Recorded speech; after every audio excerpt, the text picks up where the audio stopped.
మగవాళ్ళు మీకేనండి చెప్పేది. మీరు పతనం అయిపోవటానికి ఈ మూడేనండి కారణాలు. ఒకవేళ పొరపాటున మీరు కూడా చేస్తున్నారేమో ఒక్కసారి చెక్ చేసుకోండి. నెంబర్ 1, మొహమాటానికి పోయి నో చెప్పడం చేతకాక బంధువులకు అప్పిస్తున్నారా? ఇక మీ పతనం అయిపోయినట్టేనండి.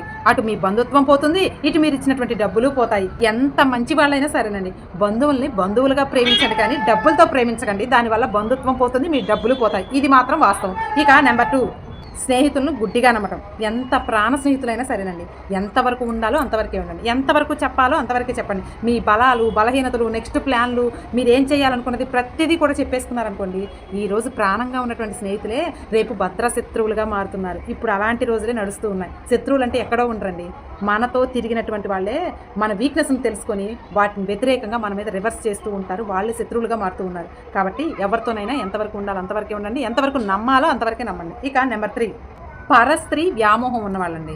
ఇప్పటిదాకా చరిత్రలో పరస్త్రీ వ్యామోహం ఉన్నవాళ్ళు ఒక్కళ్ళన్నా బాగుపడ్డ వాళ్ళు ఉన్నారండి?